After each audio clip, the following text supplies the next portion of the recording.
Welcome to the Deep Dive. Today we're taking a really close look at a source that gets into understanding a woman's body and its natural rhythms. For family planning, but also for health. That's right. The source we're digging into is a workbook. It's called Honoring Our Cycles by Katie Singer. And it's a very comprehensive guide to what people call natural family planning, or sometimes fertility awareness. FA for short, maybe. And our goal here really is to unpack this workbook for you. Pull out the key stuff, the really practical knowledge, and give you a clear sense of how this natural system actually works. Yeah, how to read the body's signals, and honestly, what amazing insights it gives you, not just about fertility, like you said, but about your overall health picture, too.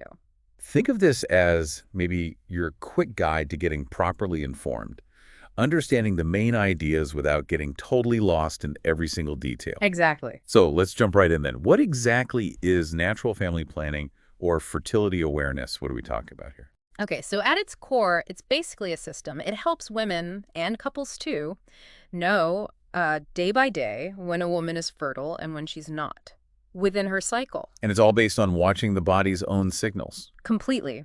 Observing and charting the body's natural physical signs, nothing artificial involved. And the source really highlights this fundamental biological difference, doesn't it? It does. That women are fertile in cycles. There are specific windows when conception can happen. But Men are pretty much fertile all the time. That's the key difference driving this whole approach. Right. And, the workbook uses these great analogies to make it feel more intuitive. Like, think about animals. Okay. You know when a dog's in heat, right? Or a farmer knows the signs when a cow is ready for breeding.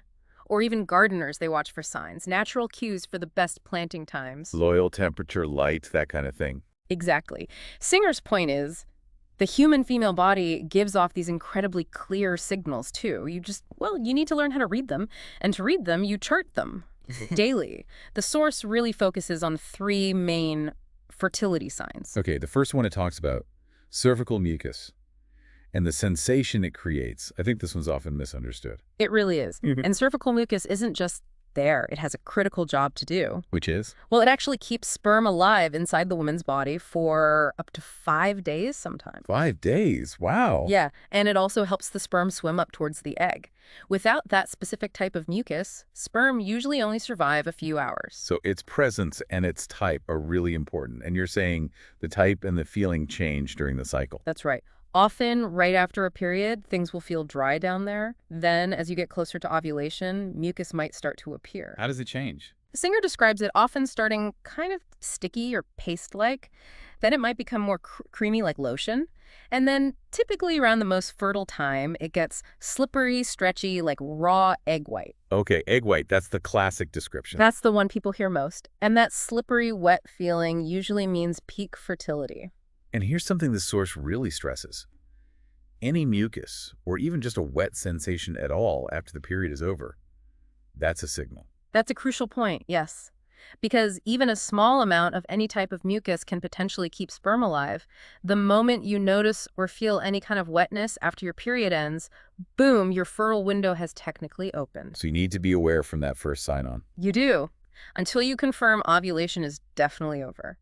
And usually after ovulation, that mucus and the wet feeling tend to dry up pretty quickly. How do you check for it? The source recommends checking consistently, at least 3 times a day, maybe before you pee. You can use clean fingers or just notice it on the toilet tissue.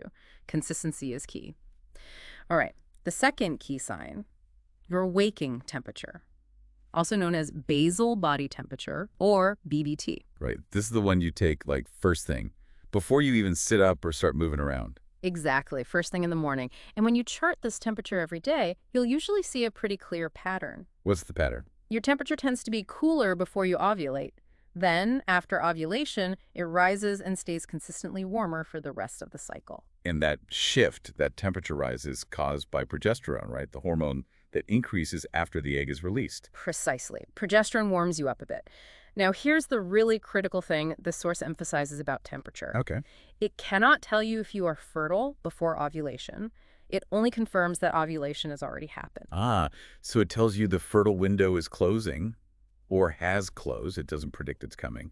Exactly. It's confirmation of past fertility for that cycle, not a predictor of upcoming fertility. Very important distinction. So how do you actually see that shift on a chart? How do you confirm ovulation happened? Well, you plot your temperature each morning, and to make the shift really obvious, you draw something called a cover line. A cover line, like a baseline. Sort of, yeah. Yeah. You find the highest single temperature reading you had in the 6 days just before your temperature clearly started to rise.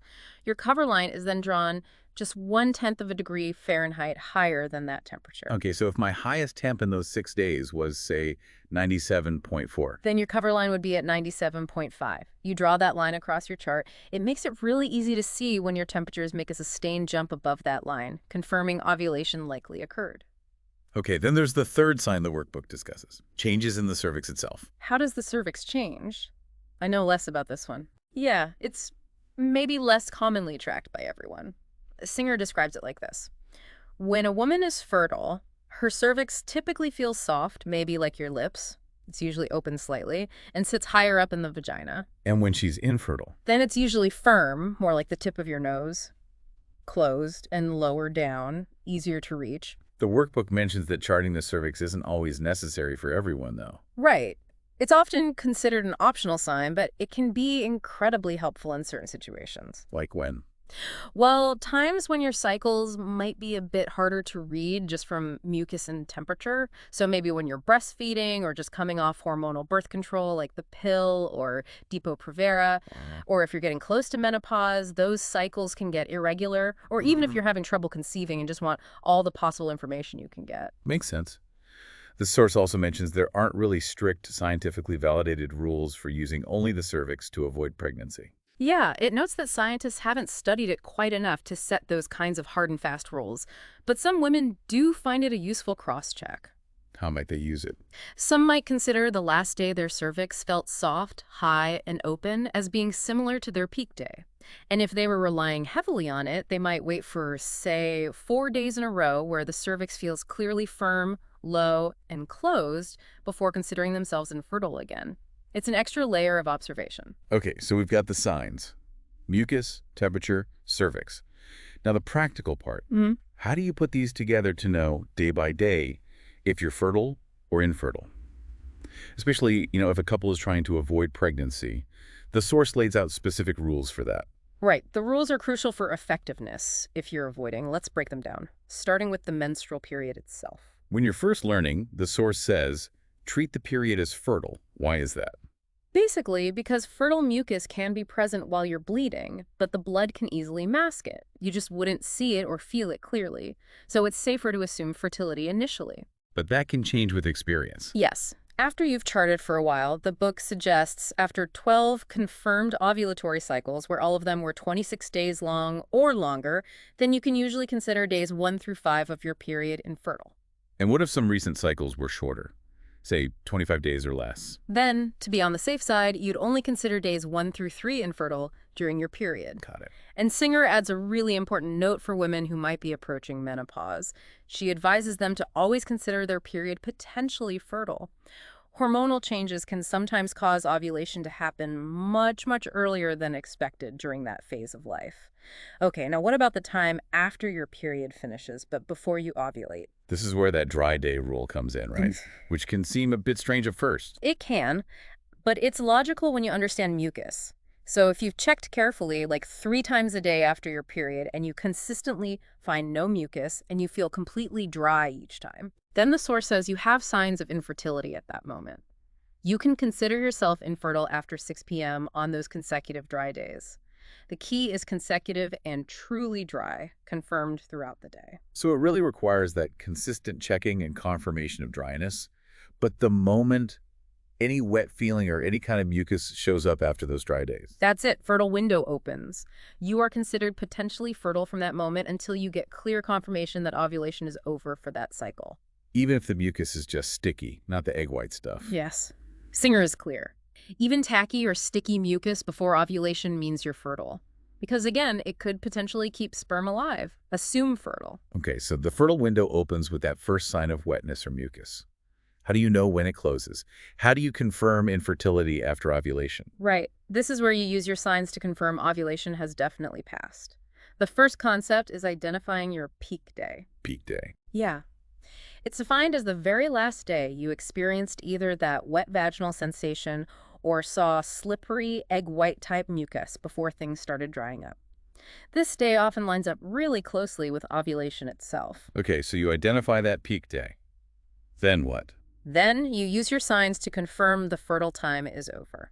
Using mucus, you need to wait until you've had 4 days in a row where your mucus and your sensation are clearly drier than they were on your peak day. 4 days drier. Right. According to the source, infertility begins again after 6 p.m. on the evening of that fourth consecutive drier day. And using temperature, how does that confirm it? With temperature, infertility is confirmed after 6 p.m. on the evening of the third consecutive day where your waking temp has stayed clearly above your cover line.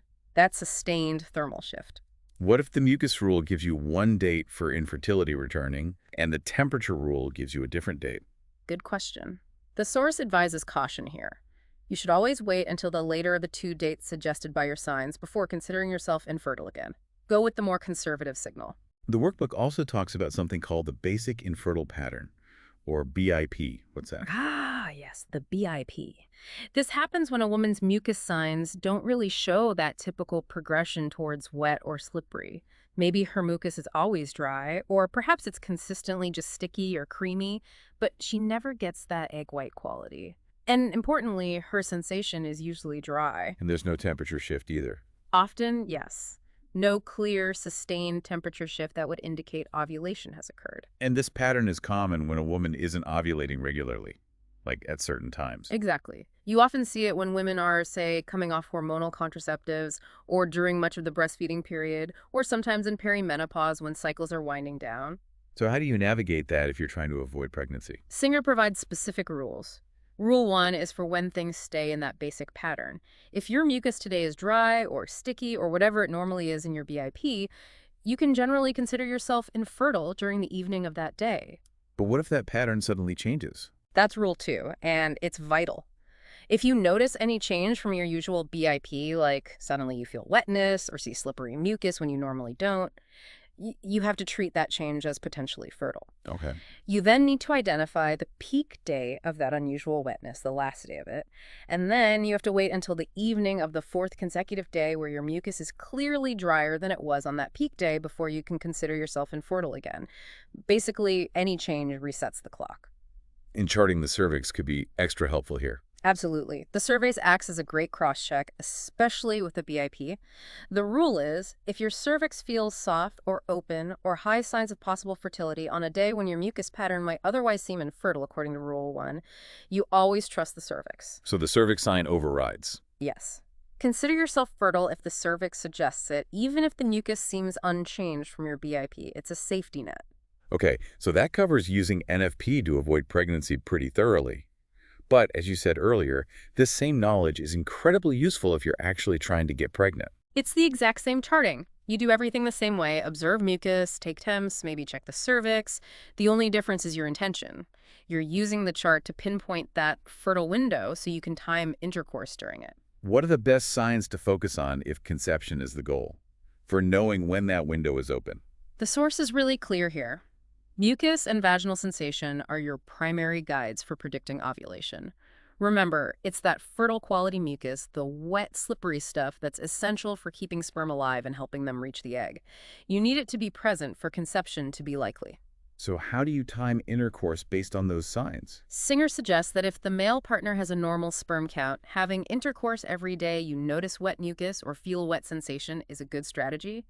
Maximize the chances. And if sperm count might be lower, then having intercourse every other day during the wet phase might be better. It allows time for sperm count to rebuild between ejaculations.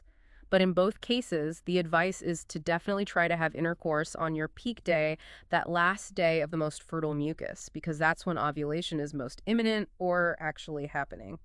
the source also mentions timing intercourse for the morning. You see, the temperature jump is still a possibility. Right, because even though the temp shift confirms ovulation likely just happened, the egg itself can live for about 12 to 24 hours. So there's still a chance that morning. And the cervix can help guide timing, too. Yes. Timing intercourse for when the cervix feels soft, high, and open aligns with the most fertile time as well. It all points to the same window. The workbook shares that story, doesn't it? about the couple who just weren't getting pregnant. Yeah, it's such a simple but powerful illustration. They started charting and realized they'd only been having intercourse on days the woman was clearly infertile based on her signs. Once they learned to identify the fertile window, things changed. It's amazing, just basic knowledge making the difference. The source also briefly touches on things that can affect male fertility, right? Sperm count. It does. It lists several factors, things like frequent exposure of the testicles to high heat, like hot tubs, lots of biking, wearing really tight pants consistently, marijuana use, exposure to environmental toxins, poor diet, consuming a lot of soy, and just age, too, can play a role. And the workbook is also very real about the fact that getting pregnant isn't always straightforward, even when you are timing things right. It acknowledges it can be a really tough, painful journey. Singer calls fertility a great mystery. Yeah, it emphasizes that even with all this charting and knowledge, you can't ultimately control whether or not conception happens. It's awareness, not control. Exactly. And when couples do face infertility, Singer notes the statistics generally suggest it's about 40% due to factors primarily with the woman, 40% primarily with the man, and maybe 20% combination or unexplained. The book shares some ways people cope with that emotional burden, too. It does. Suggests things like, talking openly with your partner or trusted friends, maybe journaling about the experience, seeking out support groups with others going through it, or even exploring family history. Sometimes there are stories there about fertility struggles or adoption that can offer perspective. And there are personal stories in the book, like Annie's. Yes, Annie's story is quite moving. A young woman, she had really long, irregular cycles, painful cramping, and had actually had one ovary removed. She and her friends, many from farming backgrounds, were facing infertility and miscarriages, and they started wondering about environmental factors like pesticides or hormones in the food chain. What happened with her? Her fertility doctor's only solution was expensive drugs, which she wasn't comfortable with. So she started exploring other paths, diet changes, lifestyle adjustments, just reading everything she could, talking to people, and importantly, also working towards accepting the possibility that biological children might not be in her future and finding peace and gratitude in her life regardless. That takes immense strength. And Bernice's story is different, but also powerful. Right. Bernice got pregnant naturally at 42, which was wonderful, but then sadly miscarried around 6 weeks. However, her fertility charts actually showed her underlying health indicators looked good. So she didn't pursue more medical intervention. No, she declined further tests and drugs like Clomid. She had a personal reason concern about potential cancer risks, as her mother had died from ovarian cancer. But remarkably, just a few months later, she conceived again naturally and went on to have a healthy daughter. Wow. These stories really underscore that message.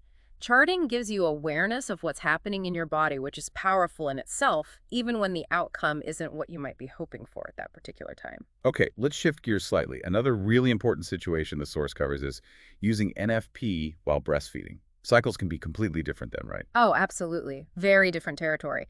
Singer starts by making a strong point about the benefits of child spacing. She recommends aiming for at least 3 years between children. Why 3 years? For the health and energy reserves of the mother, for sure, but also for financial reasons, and simply being able to give enough attention to each child. It makes a lot of sense when you think about it. And breastfeeding itself can naturally postpone the return of fertility. Keep a woman infertile for a while.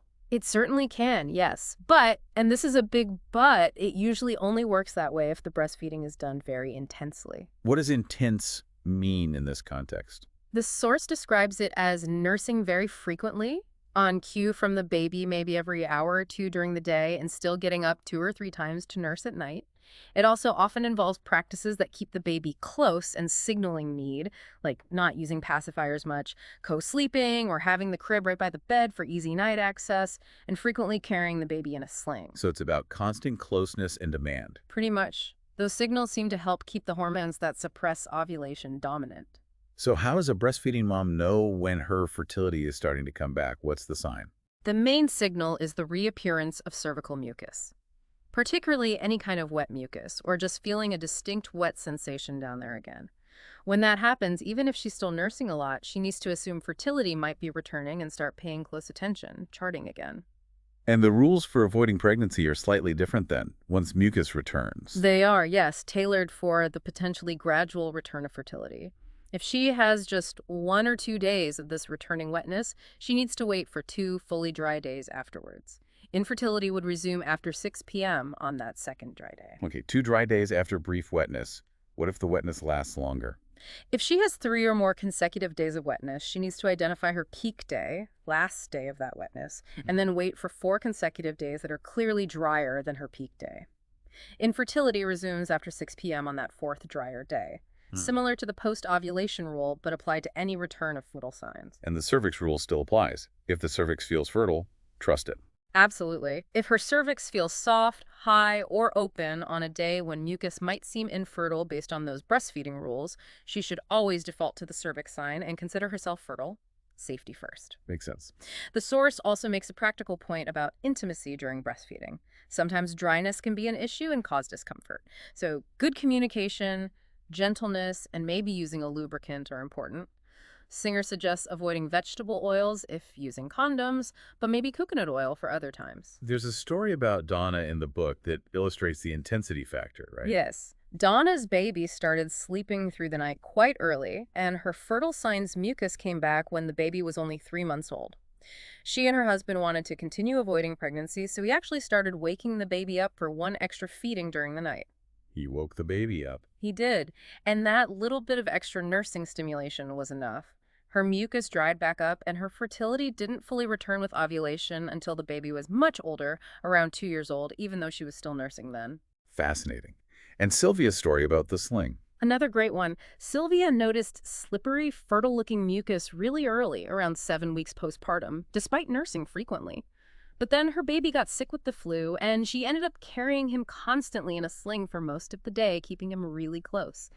Her mucus just dried right up. Her midwife explained it as the body getting this intense, constant message, I'm fully occupied taking care of this baby right now. That closeness helped suppress the fertility signals again. It shows how responsive the body is. Which really leads into another major theme in the source. This connection between charting NFP signs and understanding your overall health. It's not just about babies. Not at all. This is where charting becomes incredibly powerful, like getting a monthly health report card, direct from your body. Singer presents regular, healthy ovulation when you're not pregnant, breastfeeding, or in perimenopause as a really strong sign of good underlying health. So conversely, if you're not ovulating regularly, if your charts show that, it could be a red flag. It absolutely can be. A consistent lack of ovulation or very irregular cycles can be linked to various underlying health issues.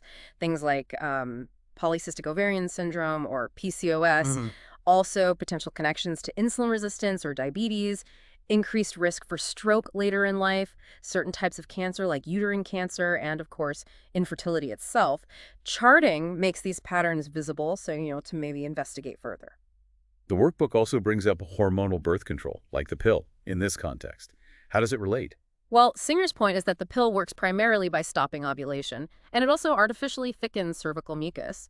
But by shutting down your natural cycle and its symptoms, it can effectively mask underlying health problems that might otherwise show up as cycle irregularities. You might not know something's wrong. Potentially, yes. An issue could be progressing, but you wouldn't see the signs in your cycle because the pill is overriding it. This could delay diagnosis and treatment for some conditions. So if someone is seeing irregular cycles or lack of ovulation on their charts, what does the source suggest looking at? It really points towards foundational lifestyle factors first. Things like improving your diet, getting regular, appropriate exercise, finding ways to manage stress effectively, making sure you get enough sunlight and fresh air. These are presented as fundamental ways to support overall health, which in turn can help encourage more regular cycles and healthy ovulation. It takes effort, though. And there's that really interesting connection made between waking temperatures and thyroid health. Yes, this is fascinating. Singer notes that consistently low waking temperatures, she gives a general benchmark of often below 97.5 degrees Fahrenheit, can sometimes correlate with symptoms of an underactive thyroid or hypothyroidism. What kind of symptoms? Things like persistent low energy, difficulty losing weight or unexplained weight gain, feeling cold all the time, especially hands and feet, maybe depression, hair loss, a whole constellation of things. And high temperatures. She briefly mentions that consistently high temperatures might sometimes be linked to an overactive thyroid, hyperthyroidism, which could involve symptoms like weight loss, anxiety, a racing heart. What's the advice then? The source suggests finding healthcare practitioners who look beyond just whether your blood tests fall within the wide, normal lab range, but look at trends and symptoms. It encourages exploring natural healing methods and also considering if adrenal health might be playing a role, as thyroid and adrenals are often linked. Wow.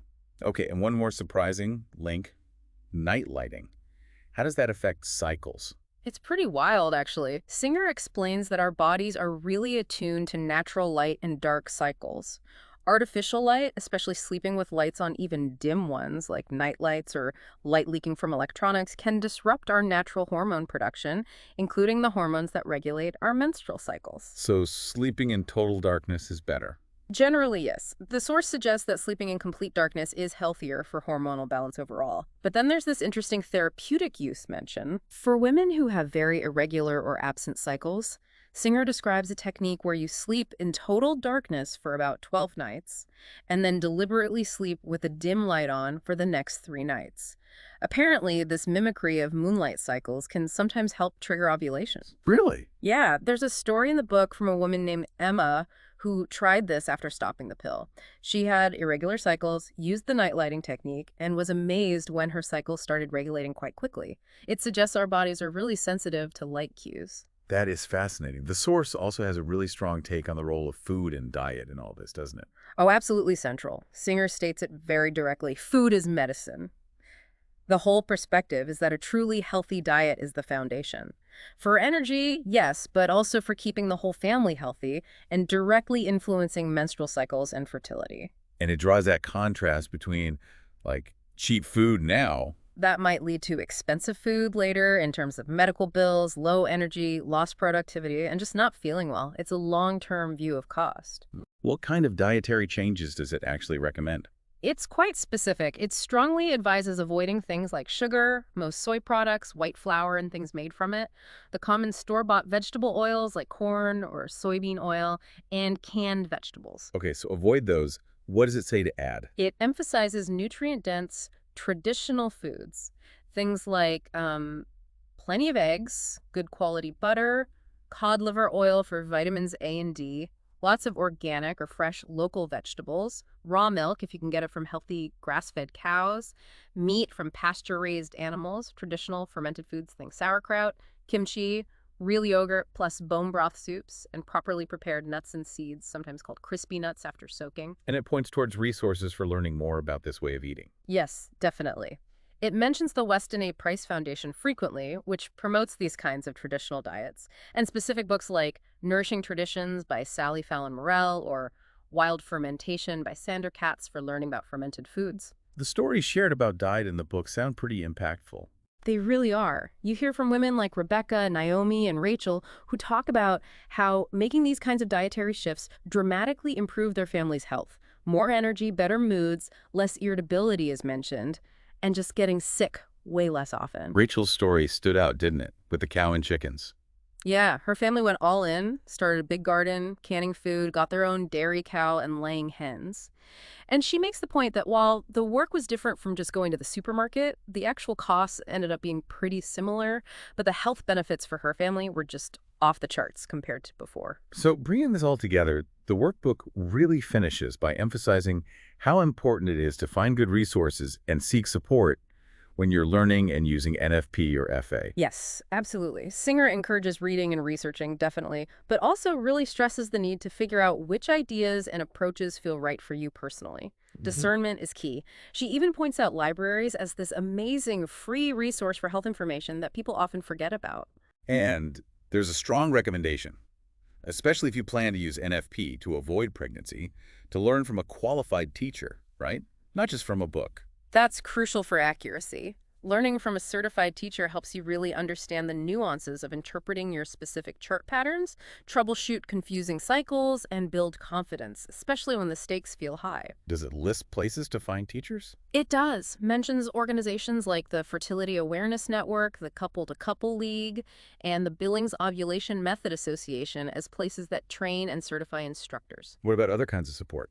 It also points to resources like La Leche League for breastfeeding help, the Weston A. Price Foundation, again for nutrition guidance, and midwives who often have a deep, practical understanding of NFP, breastfeeding, baby wearing with slings, and can even offer sensible advice on related things, like using condoms effectively if needed. There's a midwife's perspective shared in the book, isn't there? Midwife Jane. Yes, and it's a really grounding, practical take. She emphasizes that NFP demands real commitment you have to chart every day. It just doesn't work if you're sporadic about it. She also highlights that open, honest communication between partners is absolutely essential for making it work well in a relationship. And she's realistic too. Very. She plainly states that if NFP isn't proving reliable for a particular couple for whatever reason, then using condoms is a perfectly sensible backup or alternative. And that brings us back to Laura's story too, right? How learning NFP helped her marriage. Exactly. Laura, who struggled with infertility later in life and had irregular cycles, found that learning NFP with her husband actually became a tool that significantly improved their communication. Around intimacy, around family planning decisions, it opened up conversations and understanding, which had ripple effects far beyond just the charting itself. Okay, so let's try and wrap this up. We've really taken quite a journey here, haven't we? Exploring this detailed map of the female cycle using honoring our cycles as our guide. We really have. And I think what stands out is how observing these simple natural signs, mucus, temperature, cervix, isn't just some mechanical process for family planning. It offers these really profound insights. They act like, well, like daily bulletins on your overall health and hormonal state. And it's definitely a natural approach, but it's also clear it takes, real diligence. You have to commit to the daily charting and really learn how to interpret your body's specific language, which, as you said, is often best learned with some guidance. For sure. So what does it all boil down to? I think understanding your cycles through charting is like learning to read this incredibly detailed, personalized health report that your body generates for you month after month. It offers a kind of self-awareness that, frankly, most people just don't have access to. Yeah. And maybe here's the really interesting thought to leave people with. If our bodies are constantly giving us these intricate signals through our cycles day in and day out, and we've seen how things we do, like the food we eat, how we handle stress, our thyroid health, even the amount of light we sleep with can directly impact these signals. What else might we be missing? What other subtle messages about our well-being are embedded in these natural rhythms if only we paid closer attention? Think about the potential power in truly understanding that deep connection, way beyond just thinking about fertility.